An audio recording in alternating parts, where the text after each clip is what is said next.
किसान भाइयों नमस्कार। दोस्तों, आप मेरे हाथ में सोयाबीन के दो टाइप के पौधे देख सकते हो। एक पौधा जो कि एकदम खत्म हम बोल सकते हैं, दूसरा पौधा आपको थोड़ा बहुत स्वस्थ दिख रहा होगा। लेकिन एक्चुअल में ये पौधे मैं इसलिए दिखा रहा हूँ क्योंकि अभी दो तीन रोगों ने किसान भाइयों को बहुत ज्यादा परेशान कर रखा है और कुछ जगह पे पूरा का पूरा खेत सफाया हो चुका है, मतलब बर्बाद हो चुका है रोग के कारण। अब ये रोग कौन कौन से हैं उसके बारे में हम डिटेल में जानेंगे इस वीडियो के माध्यम से। देखिए दोस्तों, अभी हमारी जो सोयाबीन की फसल है वो लगभग 45-50 दिन की हो चुकी है और अर्ली वैरायटी में फूल पूर्णतः आ चुके हैं। कुछ लेट वैरायटी जिनमें फूल आना स्टार्ट हुआ है। मतलब हम ये बोल सकते हैं हमारी जो सोयाबीन की फसल है वो फ्लावरिंग स्टेज पे है। और इस स्टेज पे यदि हमारी फसल में किसी भी कारणवश कोई भी डैमेज होता है या फिर रोग के कारण बर्बाद होती है तो वो सबसे बड़ा लॉस हम बोल सकते हैं। क्योंकि अभी तक हमने हमारी फसल में हजारों लाखों रुपए खर्च कर दिए और इस स्टेज पे आकर यदि कुछ भी लॉस होता है तो वो सबसे बड़ा लॉस माना जाएगा। अब देखिए दोस्तों, दो तीन रोग जिनके बारे में हम बात करने वाले हैं और इनका नियंत्रण क्या है उसके बारे में भी मैं आपको बताऊंगा। बेस्ट इंसेक्टिसाइड कौन सा है उसके बारे में भी हम जानेंगे। यदि ग्रोथ नहीं हो रही है तो ग्रोथ के लिए सबसे बेस्ट टॉनिक भी मैं आपको बताने वाला हूँ। यानी ए टू जेड जानकारी आपको इस वीडियो के माध्यम से देने वाला हूँ। बस रिक्वेस्ट एक ही है, आप इस वीडियो को पूरा ज़रूर देख लेना, बहुत ही इन्फॉर्मेटिव जानकारी आपको मिलेगी। इसके अलावा फ़ायदे भी आपको मिलने वाले हैं। तो चलिए दोस्तों, बिना समय गवाए वीडियो स्टार्ट करते हैं। देखिए दोस्तों, पेरला रोग, ये आप मेरे हाथ में एक पौधा देख सकते हो। एक नहीं, बहुत सारे पौधे हैं इसमें, आप देख सकते हो। अब इनकी पहले तो जड़ें देख लीजिए। जड़ें आपको एकदम ख़त्म दिख रही होगी, ब्राउन ब्राउन और कहीं कहीं पे काली काली आपको दिख रही होगी।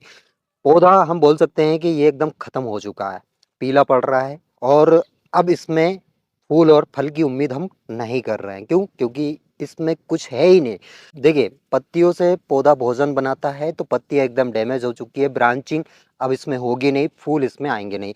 ये पौधा बांझ भी रह सकता है, बांझ रहेगा तब तक ये पौधा बचेगा नहीं। इसमें जो रोग है वो है स्टेम रोड और ये अधिकांश लेट वैरायटी में बहुत ज़्यादा देखा जा रहा है। 21-72, 21-17 में बहुत ही ज़्यादा स्टेम रोड फंगस जनित रोग है। इसके लिए आपको फंगीसाइड का छिड़काव करना पड़ेगा। देखिए दोस्तों, रेगुलर आपको खेत पे जाना है क्योंकि ये, देखिए दोस्तों, ये रोग आपको इजीली समझ में नहीं आएगा। पत्तियां पीली पड़ने लगेगी, पौधा एकदम सूख जाएगा, तब आपको पता चलेगा कि हमारी फसल में स्टेम रोड आ चुका है। मतलब मेरे कहने का मतलब ये है, आप यदि पहले फंगीसाइड का छिड़काव करते हो तो आप अपनी फसल में लॉस को बचा सकते हो। 30-35% जो नुकसान हो रहा है उसको बचा सकते हो। इसके लिए आप एजोक्सिस्ट्रोबिन प्लस टेबुकोनाजोल, इसका कॉम्बिनेशन आप ले सकते हो। देखिए, ये सब के प्रयागसर में मेरे को एक समस्या देखने को मिली है। मतलब हमारी फसल हार्वेस्टिंग के लिए तैयार है लेकिन जो तना है उसमें हरापन हमेशा रहता है। मतलब फलियां सूख जाती है। अब फलियां, अब तने के चक्कर में हम यदि हार्वेस्टिंग नहीं करवाते हैं तो वहाँ पे लॉस भी हो सकता है क्योंकि काफ़ी वेराइटी में सेटरिंग की समस्या होती है। इसलिए बीएसएफ के प्रयागसर में ये समस्या मेरे को बहुत ज़्यादा देखने को मिली है। हालांकि प्रयाग सर के रिजल्ट बहुत बढ़िया है। आप अर्ली वैरायटी में इसका छिड़काव कर सकते हो। बाकी लेट वैरायटी यदि आपने लगाई है तो मैं प्रयाग सर रिकमेंड नहीं कर रहा हूँ। आप अपने हिसाब से छिड़काव करना चाहो तो कर सकते हो। देखिए, इसमें ज़्यादा हैवी डोज अभी आपको फंगीसाइड में देना नहीं है। एजोक्सिस्ट्रोबिन और टेबुकोनाजोल का कॉम्बिनेशन आपको लेना है, उसका छिड़काव आपको करना है। देखिए, फ्लावरिंग स्टेज पे है तो आपको इसके अलावा इंसेक्टिसाइड आप प्लस कर सकते हो। बाकी टॉनिक के नाम पे आपको कोई भी छिड़काव नहीं करना है। स्पेशली जिस टॉनिक में नाइट्रोजन है, मतलब एनपीके के जो भी आप छिड़काव कर रहे हो उसमें नाइट्रोजन यदि है और आपकी फसल फ्लावरिंग स्टेज पे है, टॉनिक या एनपीके का आपको छिड़काव नहीं करना है। मतलब नाइट्रोजन फ्लावरिंग स्टेज पे बिल्कुल भी नहीं दी जाती। वो नाइट्रोजन फ्लावरिंग पे यदि आप दे रहे हो तो आप अपनी फसल में सबसे बड़ा नुकसान कर सकते हो। इतना ध्यान रखना। टॉनिक आप दे सकते हो, फ्लावरिंग के बाद जब फलियां बनना स्टार्ट हो जाता है उस स्टेज पे आप एनपीके का छिड़काव कर सकते हो। 05234 है, बाकी 0050 है। इसका शेड्यूल मैंने आपको बताया किस किस स्टेज पे आपको छिड़काव करना है। एक और समस्या जो हमारे किसान भाइयों को सबसे ज़्यादा परेशान कर रही है उसके बारे में हम जान लेते हैं। इसके बाद हम जानेंगे बेस्ट इंसेक्टिसाइड के बारे में और बेस्ट टॉनिक के बारे में यदि आपकी फसल में ग्रोथ नहीं हो रही है तो। देखिए दोस्तों, इस समस्या के बारे में हमारे अधिकांश किसान भाई जानते होंगे। रिंग कटर, जिसको गार्डल बीटल के नाम से भी जाना जाता है, चक्रभ्रक के नाम से भी जाना जाता है, अलग अलग जगह पे अलग अलग नाम से इसको जाना जाता है। अब ये रिंग कटर क्या है? देखिए, सोयाबीन के इस पौधे के इस तने पे आपको दो कट दिख रहे होंगे, मैं जूम करके आपको और पास दिखा देता हूँ। आई होप आपको समझ में आ रहा होगा। मतलब गाडल बीटल की मादा क्या करती है, यहाँ पे जो दो आपको कट दिख रहे हैं रिंग के सामान, यहाँ पे अंडा छोड़ देती है और वो अंडे में से लार्वा निकलता है। अब वो लार्वा यहाँ से होते हुए धीरे धीरे धीरे धीरे पूरे तने को खोखला कर देता है। इसी को हम रिंग कटर कहते हैं। रिंग, क्योंकि वो रिंग के सामान कट बना देती है, इसलिए इसको रिंग कटर कहा जाता है। देखिए, यदि समय पे इस समस्या का नियंत्रण आप नहीं करते हो तो यकीन मानिए आप अपनी फसल में लगभग 25 से 30% नुकसान उठा सकते हो। अब मैं इसलिए क्यों बोल रहा हूँ, क्योंकि यहाँ पे जो कट बना है, अब इसका ऊपरी हिस्सा सूख जाएगा, गिर जाएगा। ये देखिए बहुत आसानी से गिर रहा है, टूट रहा है। यहाँ से अगर फिर से फुटाव होता है तो इसकी ग्रोथ कम हो जाती है।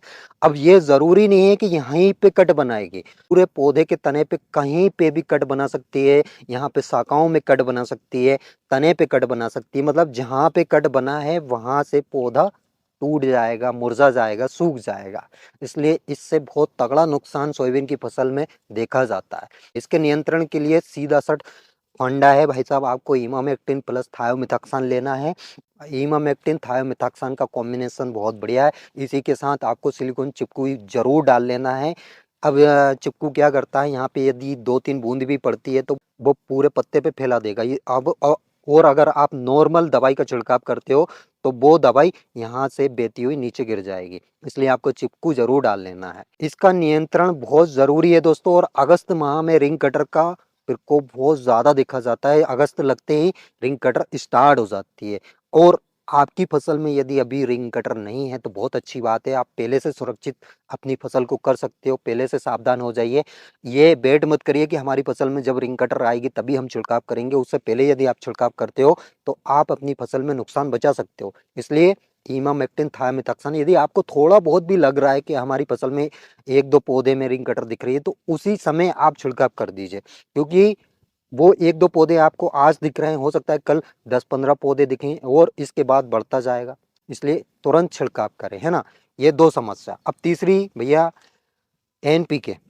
काफी किसान भाइयों की कमेंट रहते हैं कि भैया आप फ्लावरिंग स्टेज पे एनपीके डाल सकते हैं, कोई सा टॉनिक डाल सकते हैं। टॉनिक आप डाल सकते हो, लेकिन जिसमें नाइट्रोजन है वो टॉनिक आप बिल्कुल मत डालिए। मेरे हिसाब से आपकी यदि फसल फ्लावरिंग स्टेज पे, उस स्टेज पे आप अपनी फसल में कुछ भी मत डालिए।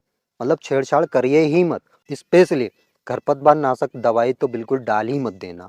अगर खरपतवार है तो उनको मजदूर लगाकर उखड़ा दीजिए, दवाई मत डालिए। दवाई, जितनी दवाई आप डालोगे उसके उतने ही नुकसान आपको झेलने पड़ेंगे। अब फोमेसाफियोन, ये मतलब यदि आप ज़्यादा परसेंट में डाल रहे हो तो पत्तियां क्या पूरा पौधा जला रही है। इसलिए दवाई से थोड़ा बचे। कोशिश करिए यदि थोड़ा बहुत कचरा है तो उसको मजदूर लगाकर उखड़ा दीजिए, वही खर्च होगा। आप अपनी फसल में नुकसान करोगे, इससे बढ़िया है मजदूर लगाकर उखड़ा दीजिए। तो आई होप दोस्तों आपको मेरे द्वारा दी गई जानकारी समझ आई होगी, वीडियो पसंद आई होगी। वीडियो अगर अच्छी लगी हो तो एक लाइक जरूर कर दीजिएगा। और जो किसान भाई इस चैनल पे पहली बार आए हैं, अभी तक चैनल को यदि सब्सक्राइब नहीं किया है तो सबसे पहला काम चैनल को सब्सक्राइब कर लीजिए। साइड में जो बेल आइकन है उसको दबा लें। आज के लिए इतना ही काफ़ी है। मिलता है नेक्स्ट वीडियो में नेक्स्ट टॉपिक के साथ। तब तक के लिए tata bye bye, take care, अपना ख्याल रखिएगा। जय राम जी।